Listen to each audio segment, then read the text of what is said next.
Hello बच्चों, कैसे हो आप? आप सभी का स्वागत है आज के इस वीडियो में। आज के इस वीडियो में हम लोग किसी यूनिफॉर्मली चार्ज रिंग के लिए इलेक्ट्रिक फील्ड कैलकुलेट करना सीखेंगे। ठीक है, देखिए जैसे आप लोग देख रहे होंगे मेरे ये हाथ में एक रिंग है। इसको अगर आप देखेंगे तो इसको एक रिंग की तरह हम कंसिडर कर सकते हैं। ठीक है, मान लो ये हमारे पास एक यूनिफॉर्मली चार्ज रिंग है और इस रिंग के सेंटर से, क्लियर हो गया, ये इसका सेंटर है। अगर ऐसे रखेंगे तो ये इसका सेंटर है। इस सेंटर से एक्स डिस्टेंस पर कोई पॉइंट है, सेंटर से एक्स डिस्टेंस पर कोई पॉइंट है जिस पॉइंट पर हमें क्या कैलकुलेट करना है, इलेक्ट्रिक फील्ड कैलकुलेट करना है। ठीक है, तो इसको हम समझते हैं। देखिए अगर हम डायग्राम में देखें तो हमारे पास अगर मान लो ये एक रिंग है, ठीक, मैंने इसका सर्कुलर शेप नहीं लिया हुआ है क्योंकि हमने रिंग को ऐसे नहीं रखा है। कैसे रखा है? ऐसे रखा हुआ है। क्लियर हो गया। और ये रिंग का हमारे पास क्या है, सेंटर पॉइंट है O। ठीक, इस रिंग की जो रेडियस है उसको हम स्मॉल a मान लेते हैं। मान लो इसके सेंटर से x डिस्टेंस पर हमारे पास कोई पॉइंट है P। इस P पॉइंट पर हमें इलेक्ट्रिक फील्ड कैलकुलेट करना है। क्लियर हो गया। अब अगर हम रिंग को देखें तो रिंग कैसा डिस्ट्रीब्यूशन ऑफ चार्ज है? लीनियर डिस्ट्रीब्यूशन ऑफ चार्ज है। अगर हम बहुत सारे पॉइंट को एक सर्कुलर पाथ में अरेंज कर दें तो वो क्या बनाएंगे? एक रिंग बनाएंगे। ठीक है, तो हमें क्या आता है, हमें अभी तक हमने पढ़ा है किसी पॉइंट चार्ज के लिए इलेक्ट्रिक फील्ड निकालना, और किसी पॉइंट चार्ज के लिए इलेक्ट्रिक फील्ड होता है E is equal to 1/4πε0 Q/r²। याद है आप लोगों को? ये electric field due two point charge होता है। अब हमें पॉइंट चार्ज की वजह से इलेक्ट्रिक फील्ड कैलकुलेट करना आता है, पता है उसका फॉर्मूला, हमें रिंग के लिए निकालना है। ठीक है भाई, हम इस फॉर्मूले का यूज करेंगे। कौन सा फॉर्मूले का? Electric field due two point charge. ठीक है, तो इसका मतलब हमें क्या करना पड़ेगा भाई, हमें इस रिंग में एक छोटा सा पार्ट लेना पड़ेगा जिसको हम क्या कंसीडर करेंगे, as a point charge consider करेंगे। ठीक है, तो हमने इस रिंग का एक छोटा सा पार्ट ले लिया। मान लो इस पार्ट की लेंथ है dl। ठीक, तो linear charge density lambda is equal to होता है चार्ज अपॉन लेंथ। अगर चार्ज q है, लेंथ l है, तो लैम्डा इज इक्वल टू होगा q अपॉन l। चार्ज अगर dq है, लेंथ, तो अगर लेंथ स्मॉल है तो चार्ज भी स्मॉल होगा, तो लैम्डा इज इक्वल टू हो जाएगा dq अपॉन dl। तो इसी को हम क्या लिखेंगे, dq इज इक्वल टू कितना हो जाएगा यहाँ पर, लैम्डा इंटू dl के बराबर। तो अब इस पॉइंट, ये जो छोटा सा चार्ज है, इसको थोड़ी देर के लिए मैं इस पॉइंट को a मान लूं, ये जो छोटा सा चार्ज है जिस पर कितना चार्ज है, dq के बराबर चार्ज है, इसकी वजह से इस p पॉइंट पर मान लो इलेक्ट्रिक फील्ड कितना है, dE है। टोटल इलेक्ट्रिक फील्ड E है, तो स्मॉल चार्ज है तो इलेक्ट्रिक फील्ड भी स्मॉल लेंगे, उसको हम क्या कहेंगे, dE कहेंगे। तो इस dE की वैल्यू कितनी होनी चाहिए, कितनी होनी चाहिए आपके अकॉर्डिंग? 1/4πε0 dq अपॉन यहां से लेके यहां तक की डिस्टेंस कितनी है, यहां से यहां तक की डिस्टेंस AP का स्क्वायर। क्लियर। अब इसी को अगर हम देखें तो इसी को हम लिख सकते हैं dE is equal to 1/4πε0 dq को हम लिखते हैं लैम्डा इंटू dl, और AP यहां से लेके यहां तक की डिस्टेंस, देखिए ये x है, ये a है, तो यहाँ पे ये 90 का एंगल होगा, इसको हम थीटा मान लें, तो यहाँ पाइथागोरस थ्योरम आप लगा सकते हो, तो ये डिस्टेंस हो जाएगी a² प्लस x²। तो इसको हम AP को क्या लिख सकते हैं, x² प्लस a² का अंडररूट का होल स्क्वायर। तो अंडररूट से होल स्क्वायर कैंसिल हो जाएगा, तो सिंपल सा हम इसको ये लिख देंगे, ये इक्वेशन नंबर फर्स्ट हो गया। ये इलेक्ट्रिक फील्ड किसकी वजह से हुआ, इस छोटे से पार्ट dl की वजह से। क्लियर हो गया। अब आप अगर यहां पर देखेंगे तो इस dl का equal and symmetrically opposite part होगा। यस और नो? रिंग एक सिमेट्रिकल शेप है, हाँ? जैसे अगर हम ये रिंग देखें तो ये पार्ट है, तो इसका इक्वल एंड अपोजिट पार्ट इधर भी है, तो इसका अपोजिट पार्ट इधर है। तो अगर ये dq चार्ज है इतने छोटे पे, तो इस पे भी dq होगा। क्लियर हो गया। तो अब यहां पे इसकी वजह से इलेक्ट्रिक फील्ड इस डायरेक्शन में है, तो इस dq, ये वाला जो पार्ट हम कंसीडर कर रहे हैं, इसकी वजह से भी इलेक्ट्रिक फील्ड इस डायरेक्शन में होगा, उसको भी हम क्या कहेंगे, dE कहेंगे। क्लियर। जैसे ये पार्ट की वजह से इलेक्ट्रिक फील्ड इधर को जा रहा है, तो इसकी वजह से कहां हो जाएगा, इधर को जाएगा, तो इस पॉइंट पर ये हो गया। क्लियर हो गया। अब दो इलेक्ट्रिक फील्ड आप देख रहे हो, डी इसकी डायरेक्शन इधर को, इसकी डायरेक्शन इधर को है, और इलेक्ट्रिक फील्ड कैसी क्वांटिटी है, वेक्टर क्वांटिटी। तो हमें क्या करना पड़ेगा, इस पॉइंट पे नेट इलेक्ट्रिक फील्ड निकालने के लिए इसके कंपोनेंट रिजॉल्व करने पड़ेंगे। तो आप देख सकते हैं इस डीई के कंपोनेंट क्या होंगे, जो नीचे को डी जा रहा है, अगर ये एंगल थीटा है तो ये वाला एंगल भी थीटा रहेगा, तो इसका ये कंपोनेंट होगा dE full cos theta horizontal component, ये कंपोनेंट होगा dE sine theta vertical component, ठीक है। और ऐसे ही इस डी के कंपोनेंट निकालें तो इसका हॉरिजॉन्टल कंपोनेंट इधर को होगा डीई कॉस थीटा और इसका वर्टिकल कंपोनेंट इधर को होगा डीई साइन थीटा। आप देख पा रहे होंगे दोनों डीई इक्वल एंड अपोजिट है, ये डी साइन थीटा ऊपर को है, डी साइन थीटा नीचे को है, दोनों एक दूसरे को क्या करेंगे कैंसिल, और डी कॉस थीटा क्या है along to the same direction, दिख रहा है।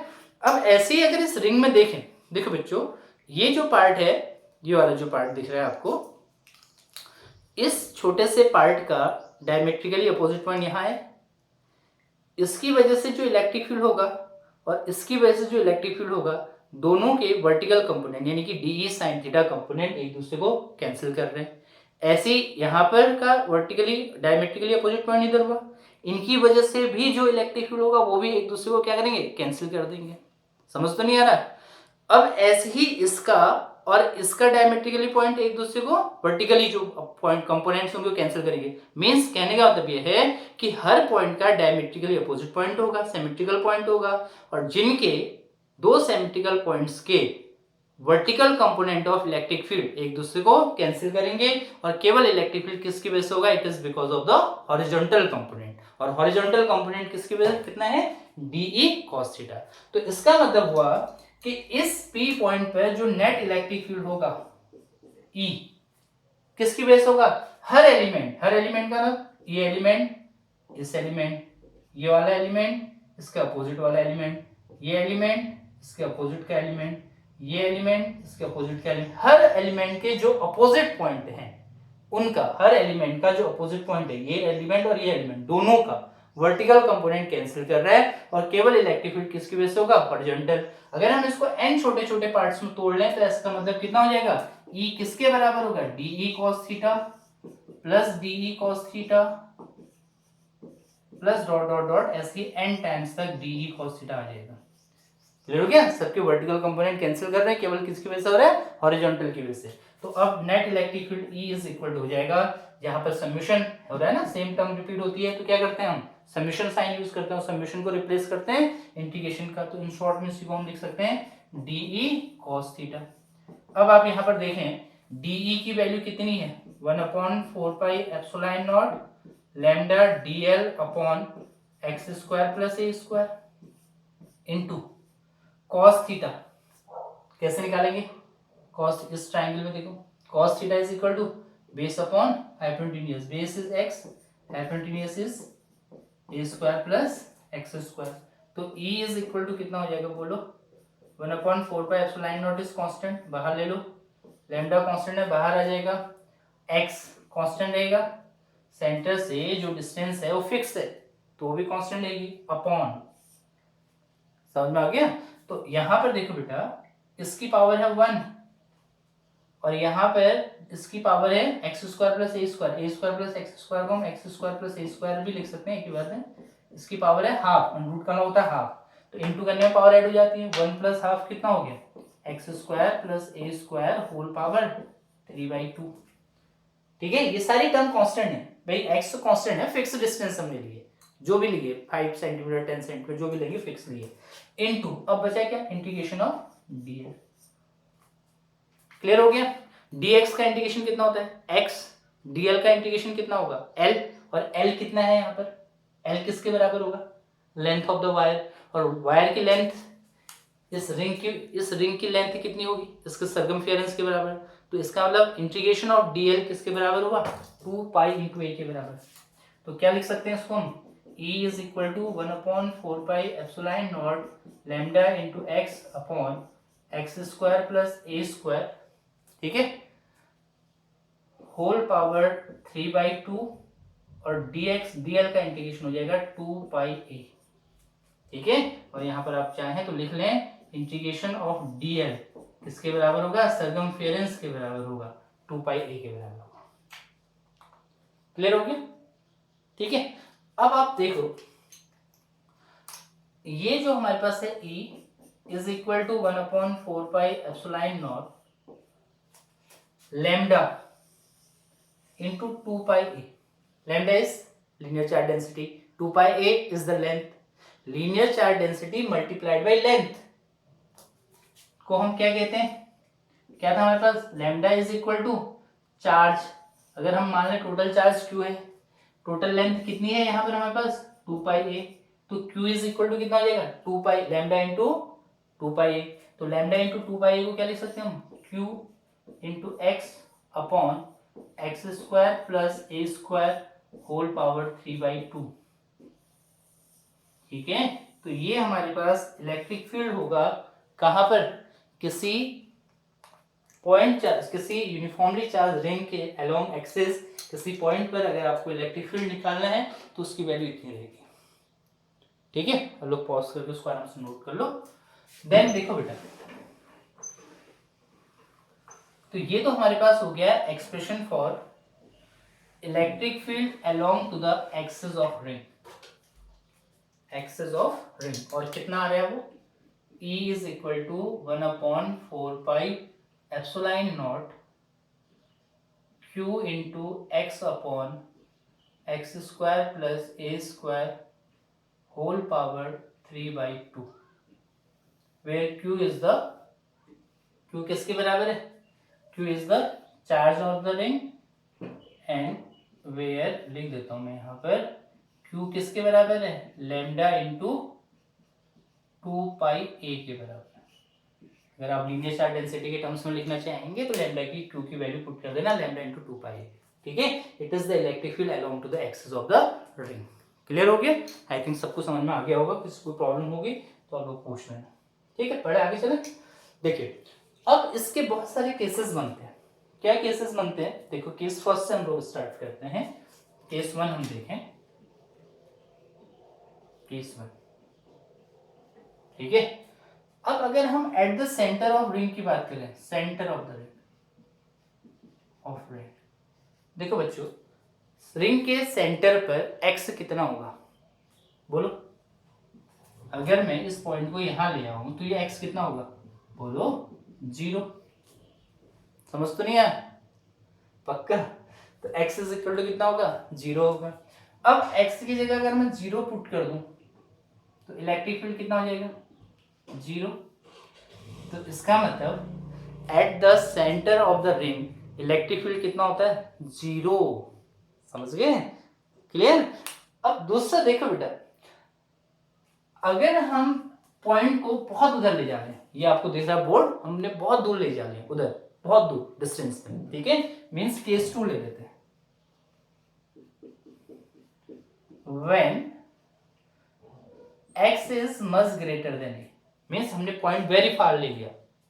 ठीक है, मच ग्रेटर देन ए से बहुत बड़ा है, ए के कंपेयर में बहुत बड़ा है. मच फार का मतलब ये नहीं नैनीताल पहुंच के, बहुत बड़ा है ए के कंपेयर, रेडियस के कंपेयर. ठीक है, अब अगर ऐसा होगा तो आप लोगों ने कंडीशन पढ़ी थी, अगर x ए से बहुत बड़ा है, मच ग्रेटर है, तो x square plus a square nearly equal to किसके होंगे? भाई एक्स स्क्वायर के. तो इट मीन्स क्या लिख सकता हूं मैं इसको? E is equal to 1/4 pi epsilon naught q into x upon, ठीक है, एक्स स्क्वायर की पावर 3/2. कैंसिल हो गया. तो क्या बनेगा ये?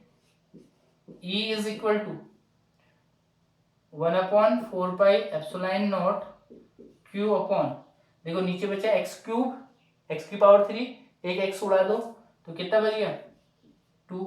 तो ये हो जाएगा electric field along to the axis of ring. ठीक है, along to the axis of the ring. तो ये देखो, अगर यही फॉर्मूला हमने पढ़ा था किसके लिए? It is due to the point charge. अगर किसी पॉइंट से चार्ज से x डिस्टेंस पे या r डिस्टेंस पे हमें इलेक्ट्रिक फील्ड निकालना है तो उसकी वैल्यू होती है E is equal to 1/4 pi epsilon naught q upon r square. अगर डिस्टेंस को x लेंगे तो होती है x स्क्वायर. तो यहाँ पर ये किसकी तरह बिहेव कर रहा है? एक पॉइंट चार्ज की. तो हमेशा ध्यान रखना है, when point is very far away from the centre of the ring, then it will behave as, ring किसकी तरह बिहेव करेगी? एज अ पॉइंट चार्ज की तरह बिहेव करेगी. क्लियर हो गया? तो इस एक्सप्रेशन से. ठीक है बेटा, केस थर्ड हमारे पास होता है, आप लोग सॉल्व करके देखेंगे उसको, आप क्योंकि सभी को आपको डिफरेंशिएशन करना सभी को आता है. तो केस थर्ड हमारे पास है,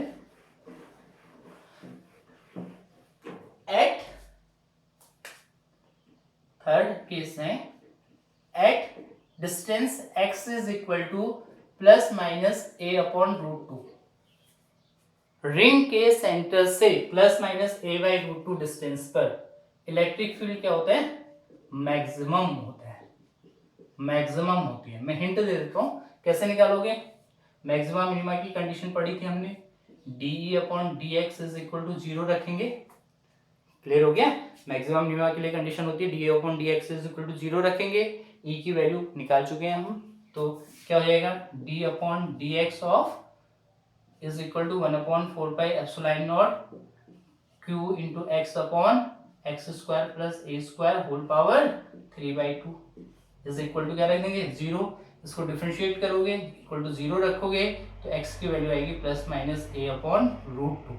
ठीक है, तो at the centre of ring से plus minus a upon root two distance पे इलेक्ट्रिक फील्ड हमारा क्या होता है? हमेशा मैक्सिमम होता है। देखो ग्राफ से इस चीज को समझ लेते हैं। मान लो ये हमारे रिंग है और रिंग का सेंटर ये है ओ, ये हमारे पास हुआ x इज इक्वल टू 0।